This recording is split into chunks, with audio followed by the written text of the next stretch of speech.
This mini episode of the Politics podcast is brought to you, as always, by patreon.com/JURY. Man, we've been out here in these streets trying to make all sorts of really fun things for you guys, but the one folks who keep it home, keep it going on, is everybody who supports us at patreon.com/JURY. No matter what, I always come home to you people, and you are my rock. So thank you guys so much. If you'd like to contribute to not only this show, but also the Jury podcast, then go ahead and do it over there. Patreon.com/JURY. All of the One Mic podcasts are supported on that one Patreon. And again, I don't know if I've talked to you guys since we flipped the months. Thank you to everybody. Man, we've gone now 2 months, over 700 a week. I can't even fathom that. You guys are too kind. You are too supportive, and I love each and every one of you. And by the Contender, the game of presidential debate, we were out at Gen Con. We were demoing the hot hell out of this game. People loved it.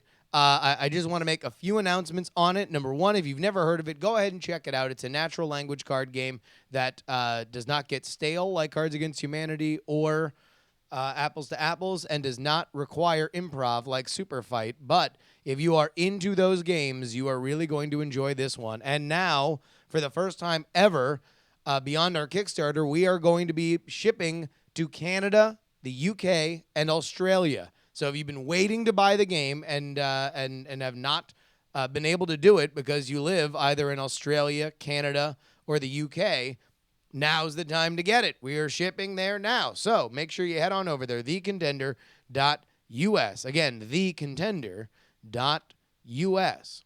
And, of course, my stickers are DIAF. Okay, guys, real talk.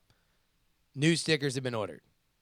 So this Thursday will be the last day that you will be able to get our old sticker pack, the one that you see right here in front of you. That is the Spearmint Nitrate Jury Face, the Dare Style Jury Please Don't Die, the Politics logo. If you like this show and want our Dr. Bird on the stump logo, then now's the time to get it. Our I Got a Robot Face Pro Spearmint Nitrate drawing, and of course, limited edition Knife Fight Captain Morgan.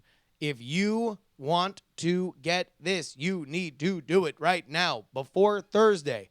As when Thursday comes, all those go into the Disney Vault, at least in our $5 package. We might bring them back in other packages, larger ones a little bit later. But right now, if you want to get these for $5, this is the time to do it. Go ahead and check it out right now. Our old stickers go away on Thursday at Stickers or DIAF. But enough of talking about the podcast. What do you say we just go ahead for once in our lives and do it?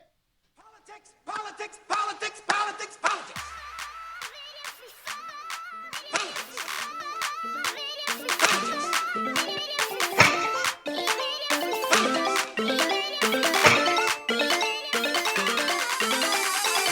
Yes.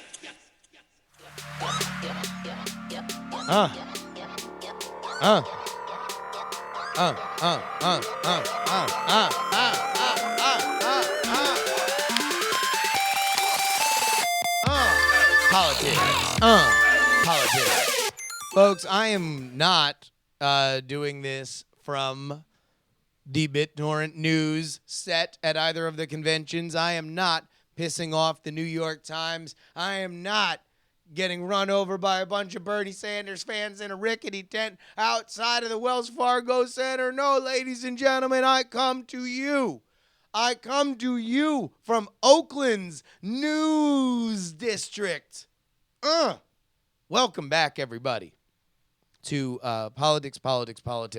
I am your humble host, Justin Robert Young, and I am so glad to be speaking to you from our home studios here in Oakland, California. Busy 3 weeks, man. I had to juggle a lot of hats. I don't know why I was juggling them and not wearing them, but I was juggling them. I went from political host and pundit to comedian at CreateCon, and then at CreateCon. Then I went to Gen Con and became card game and board game entrepreneur. Whoa, jeez. Man, lot of stuff.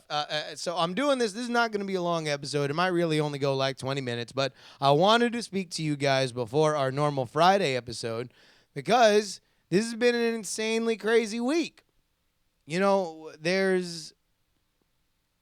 I just want to go ahead and run down what's happened since we last spoke. Because at the rate of this election, I don't know whether or not we will be able to keep track of it. And what I want this podcast to be, more so than just a chance to entertain you guys, more so than just a chance to make sure that everybody is up on this election, I want this podcast to be a historical document, something that years from now, students of politics will come back and listen to because it is that much of a true representation of what was happening in our American democracy. And man, things have been going fast and furious. Hashtag Vin Diesel. Hashtag Eric Holder. Let's go ahead and start with where we left off. So we left off at the Democratic National Convention. We were remarking that it looked a whole lot like a Republican National Convention, and that was before we had a general, we had R. Lee Ermey walk out on stage and give about as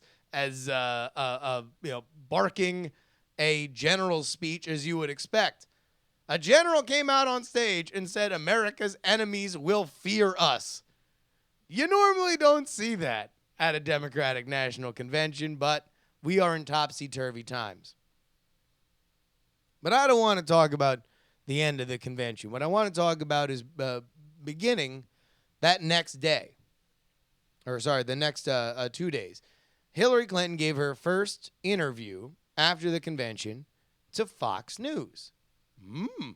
Fox News, effectively founded back in the late 90s because conservatives felt that CNN was becoming the Clinton news network and that they desired an outlet that would cover the issues that other, to their point, liberal news outlets would not. This is a calculated move to try and gut Donald Trump of his conservative support before he had an ability to congeal it. They viewed that there were a lot of stragglers, a lot of loose conservative people, a lot of never Trump people, a lot of folks for whom they can convince to either stay home or to vote for Hillary, either of which is a win, especially in key states like Ohio and Pennsylvania and Florida. But Hillary doesn't have a great interview. She does all right, but really the big thing that happens is they ask her about these the FBI investigation into her emails. Now, let's go ahead and go back in time. Way back into time. Let's go ahead and remember that Hillary Clinton had been doing very, very, very well in the polls. And then this email thing came up, and Director of the FBI, James Comey, came out and said very specifically that Hillary Clinton was not truthful in her statements about the emails. He made sure to say verbatim things that she had said in the past so he could say unequivocally that those were not true. In layman's terms, she got caught in a lie. So what did she do? Well, the Hill Dog, man, Hill Dogs don't die easy. And she did not want to give up the ghost. She said that everything that she had said had been correct. And really, this is kind of what gets, I think, even nonpartisan people, that Hillary gets that reputation for being untrustworthy, is that it's not that she's lying, it's just that she's being a lawyer. And it grates on people. And so she can run, her little end around of like, well, technically, it's the whole, it depends on what your definition of is kind of stuff. It's a bad, bad interview. It's a kind of interview that reinforces a negative about Hillary Clinton that we have seen proven will move her poll ratings. Well, it's a gift that you would think coming after a fairly well or a very, very well-run convention would be exactly what an opposition party would want so they can just hammer her and hammer her and hammer her. Which is, of course, why Donald Trump spent the next 5 days complaining and going back and forth with a Gold Star family. Khazar Khan and his wife had come out on stage on that final night of the convention and talked about their son who had died in the Iraq War. It culminated, of course, they are Muslim Americans, as was their son. So it just made a nice little present for the Democratic National Committee. They were able to say, hey, look, this is what Muslim Americans can do here for our country. Highlighted Hillary Clinton as somebody who cares about the troops and was a big character smear on Donald Trump, which is a lot of what they want to do. They want Hillary Clinton is winning if the conversation about Donald Trump is he fit to be president? Is he competent enough to be president?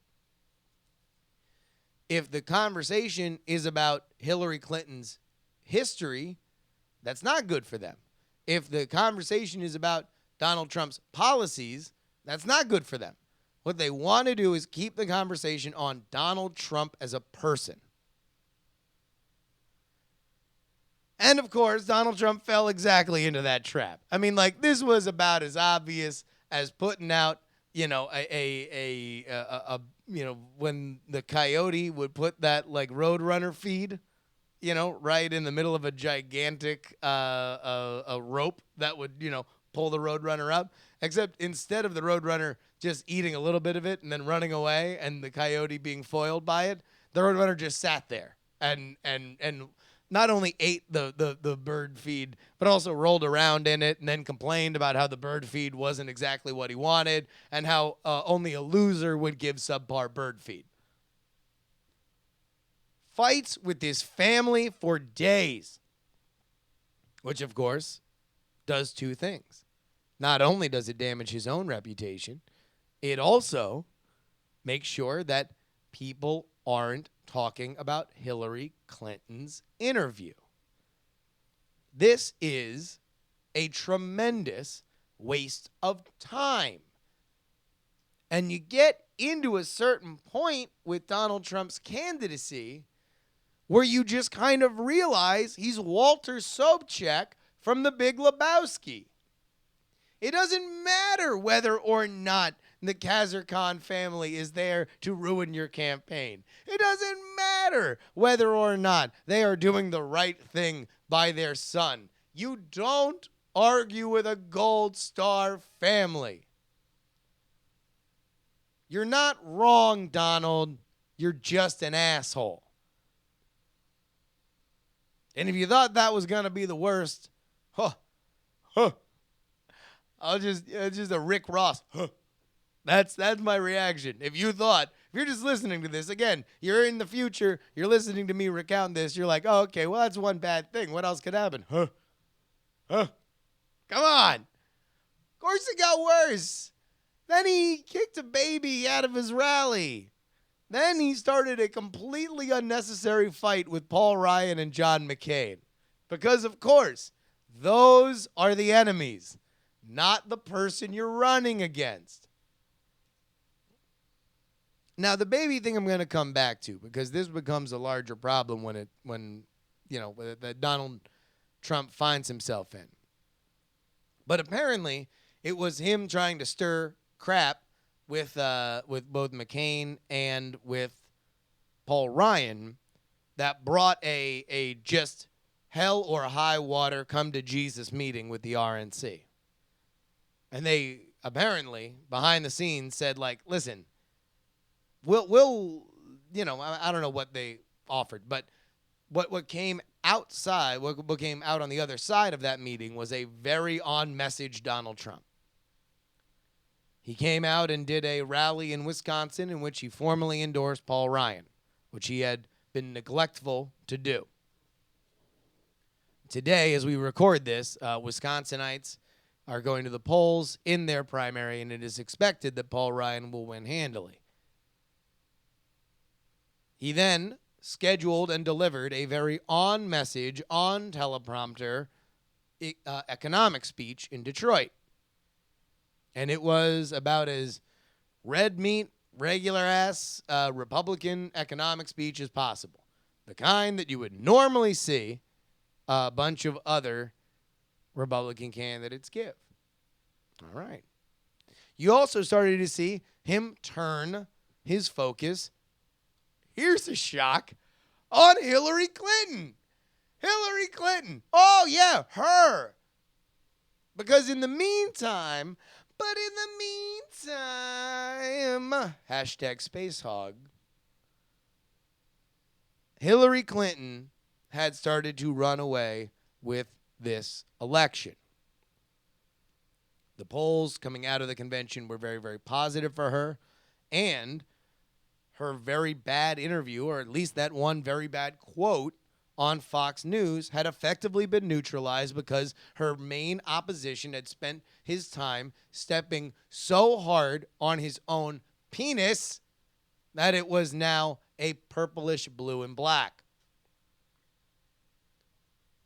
In fact, the polling has gotten so bad for Donald Trump that you are now regularly seeing a few double-digit leads in some of the national polls and polls in Pennsylvania, for example, for which Donald Trump needs to win.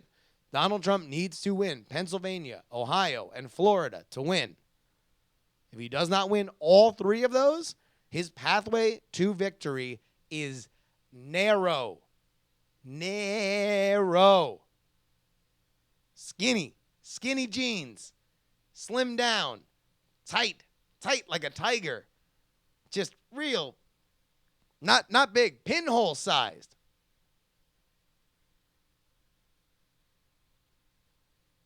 But yet, we had a very strange day here today, wherein Hillary Clinton had an event in Florida, in Kissimmee. Kissimmee, if you are not familiar with the Central Florida area, is where Disneyland is, or right next to where Disneyland is, the Kissimmee-St. Cloud region. And for this election, it is the I-4 corridor, which is one of the major battlegrounds within the battlegrounds. So you have Tampa to Daytona, basically, with Orlando in between, that has a lot of voters that could swing the state. You know, you got a lot of liberal voters where I'm from in South Florida. You got a lot of conservative voters out in northern Florida, which is basically South Georgia and Alabama. And then in the I-4 corridor, you have people for whom go one way or another. You got a lot of Puerto Rican, a big Puerto Rican community out there in Orlando, which is where Hillary's going to spend a whole lot of time. And then you got a lot of, red meat good old boys out there in Daytona and Tampa. But if you had keen eyes and you were looking out behind Hillary Clinton, you might have noticed a very curious face in her rally. It was the face of the father of the Orlando Pulse nightclub shooting. Now, when I say right behind, understand that when the Clinton campaign sets up these rallies, you got people that are in front of her, and then you have people that are set up to be staged behind her. They're basically like what my backdrop is, but for people, right? They are a living, moving backdrop that reacts to her statements, that, creates a very dynamic visual. Except for the fact that this Where's Waldo puts this guy right in front of you. This is a rally that started with Hillary having a moment of silence for the victims of the Pulse nightclub shooting. In fact, it was after he was contacted that the father of the shooter made clear that he was a huge Hillary Clinton fan. Now, is this a big thing? No. And it's probably going to go away within 12 hours. Unless this dude continues to come to events. But I'm going to take a wild guess that somebody from the campaign is probably going to talk to him and say, hey, man, if you're really, really into this, then we would very much appreciate you staying away. Because we just kind of don't need that. So we appreciate it. Here's a T-shirt. Also, a lollipop. Please never come to our rallies again. But barring him just making it a protest and just Cindy Sheehaning Hillary Clinton, you know, it's going to be a dead issue. Similarly today, Donald Trump, during one of his off-the-cuff moments in his rally in Ohio, starts talking about how important it is for Hillary to not be elected president because of how many Supreme Court justices she will likely be able to install. He says, listen, if she wins, you can basically kiss the court goodbye. You can kiss the individual rights for which you cherish goodbye, because she is going to elect or appoint justices that are as young as they are liberal. Man, it's just going to be Chief Justice Katy Perry.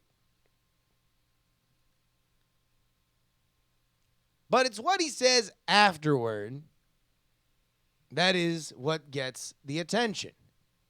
He says, you will not be able to do anything if she gets elected and starts appointing these judges, except maybe the Second Amendment people. Maybe they'd be able to do something. So,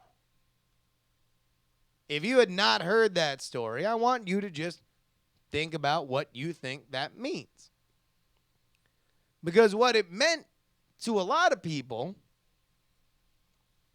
is that he was advocating, because the Second Amendment is, of course, the right to bear arms, that he was advocating people, gun owners, to shoot Hillary Clinton. Now, in my opinion, I don't think that was the spirit in which it was offered. I think if he wanted to say that, he could say that more directly. But here's the problem with Donald Trump right now. Because Hillary is not necessarily going to be linked to the Orlando Pulse nightclub shooting, despite the fact that the father of the shooter was seen in a prominent position at her rally. That's going to go away. This is going to stay here for Trump for two reasons. Number one, it is just a class defect for the Republican candidate for president. You're just going to be covered more harshly. Man, I ain't saying it's fair. I'm just saying it's there on the character sheet, okay? Like, if you want to play that character, if you want to play a thief, you're going to have higher dexterity, but you're not going to be able to carry as much armor. Like, that's just what it is. So if you're going to run as the Republican, you got to understand that you're going to get treated harsher than the Democrat will. I don't make the rules. It's just what happens. But also, this is an earned element of Donald Trump's personality. Because, A, he sticks on these things and keeps them alive. B, he's very thin-skinned and he always doubles down on stuff. And C, he is just known for being off the wall. So in my mind, having heard that statement, very similar to when he made the joke about, how Russia should hand over the rest of Hillary Clinton's emails, I think it was a joke. But it doesn't matter. Because what wasn't a joke was him saying that Judge Curiel couldn't rule on his Trump University case because he was Mexican. Like, once you set up this pattern of shocking behavior, even when a reasonable person could look at that and say, I don't think that's really what he meant, it doesn't matter. Because the possibility is there. If Hillary had a habit of saying, well, we got to think of the families of a lot of these mass murderers because they are victims too. And then the Pulse nightclub shooter's father showed up in the crowd. Whether or not the campaign said, it's an accident, you would be able to say, well, I don't know, maybe. You'd think about it just a little bit longer.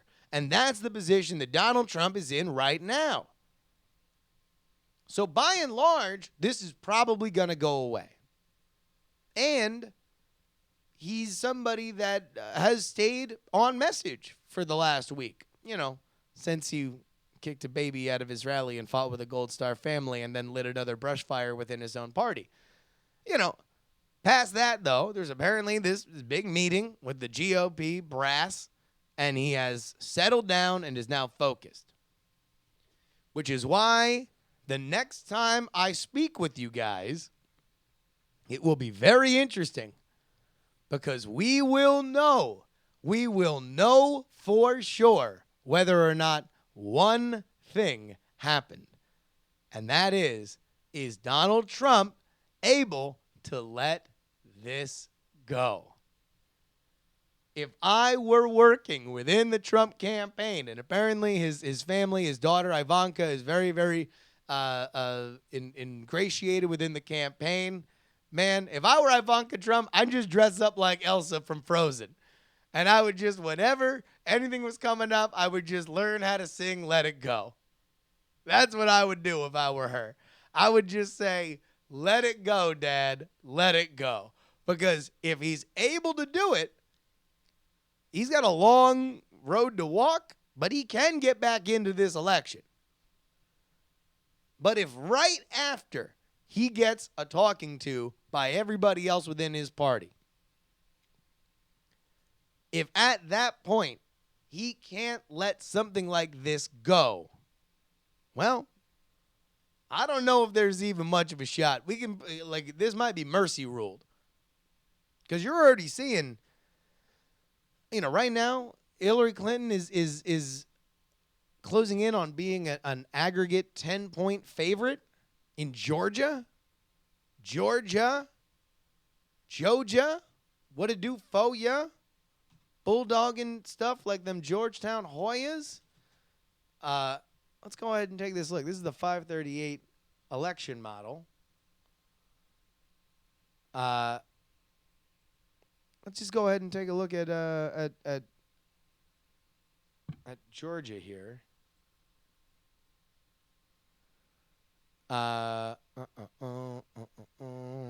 Here we go. Oh, this isn't it. Oh, this is. Oh,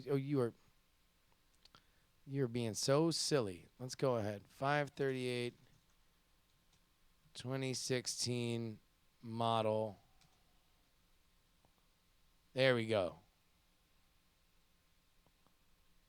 The 2016 election forecast. You want to do an impromptu pole dance? Let's do an impromptu pole dance. How about that? How about we do a little impromptu pole dance? I don't know if I'm going to be able to do the voices because I still got like 3 more podcasts to do. But here we go. Let's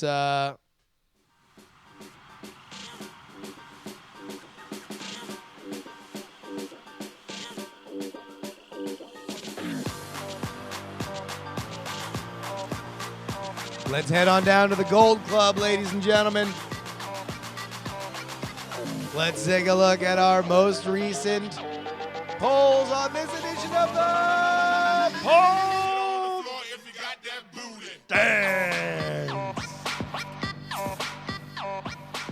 Now, I want y'all to understand here that, well, here, let's just go ahead and do the poll dance. This is a JMC Enterprises poll from August 6th to the 7th with a 615 sample of likely voters. It is weighted 0.49 in the 538 election model with 7%.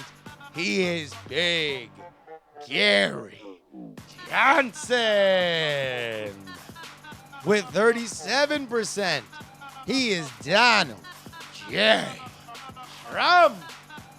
And finally, with 44%, she is the pantsuit wearing, jet riding, email deleting, wheeling, stealing, son of a gun, Hillary Rodham Clinton. Woo! 44%. All right, so here we go.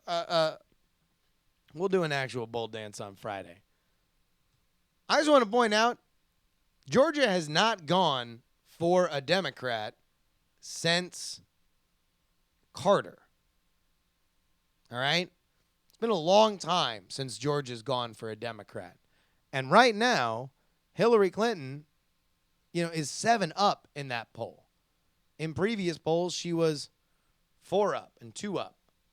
Like, this is a fairly stark shift. Now, we'll see whether or not that continues. But right now, Trump was up big, back in late July, right? He has fallen off a cliff in Georgia. So when you talk about the ability to win this election based on your electoral college path, if you're a Republican, man, you need Georgia. Like, the last 2 times a Republican has run, they've gotten all the states they normally get and then lost the key states.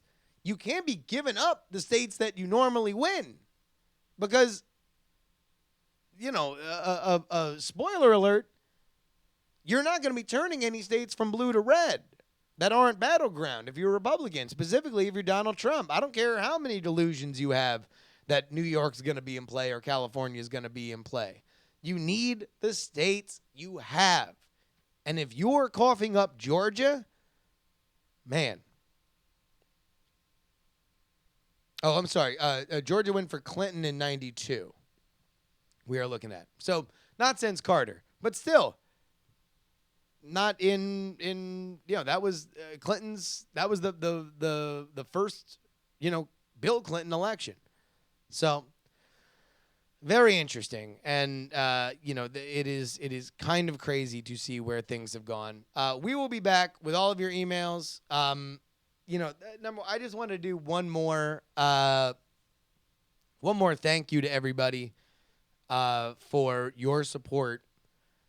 All the nice things that you guys said about my debut on BitTorrent News, and just to give you guys a little insight into that. When BitTorrent News was putting together their team of who they wanted to cover the conventions, they wound up hiring a lot of pros, a lot of people with television experience, people who have hosted their own shows on television, produced their own shows, or produced shows on television. Harrison Borman, who's now the news director there, came right out of CNN and Vice, and they were committed to getting an independent voice, somebody that had never been heard before on the mainstream stage, and they picked me. And I was very, very happy to be a part of that. I can tell you that BitTorrent News was a huge success within the company. We've gotten some great press. There's an article in Billboard right now about BitTorrent in general, and BitTorrent News factors into that quite a bit. Leading that article is a recounting our Pokemon adventures there at the Republican National Convention with Mike Lee. But I'm going to be going in there tomorrow to BitTorrent to talk about the future of working with them. And this is something that I owe all to you guys. You guys are it. You guys listening, you guys viewing. This is something that means a lot to me. And if it weren't for the fact that you guys wanted to go on this ride where, somebody who is not known for political dialogue can indulge his political commentator stuff, then none of this happens. So thank you, thank you, thank you. You have no idea how much it means to me. And you guys will be the first to know if there is any big news about where we go from here with BitTorrent. But I just wanted to take this time to thank you guys again, because if it's not for you, it's not for Diamond Club, none of this happens. That about wraps it up for this edition of the Politics minisode. If you'd like to email us, it is justinrobertyoung@gmail.com. Put politics in the subject line. Again, the Contender now shipping to the Great White North, Canada, to jolly old England, and to Australia. G'day. You can now order the Contender. Thank you to everybody who has asked for that. We are now doing it. So, Canada, UK, Australia, we are shipping to you at thecontender.us. And stickers or DIAF, we are rotating that sticker package on Thursday. So if you do not have your stickers and you want the ones that are in the package now, buy them by Thursday, because at that point, they all change to our new stickers, and those are really rad. I just put in the orders for that right now. Oh, crap. There's it. Politics, politics, politics, politics. Thank you to Velasco and Drop Killers for our music. I will see you guys on Friday. Remember that some shows talk about politics, others talk about politics, but this is the only show that really talks about politics. See you on Friday.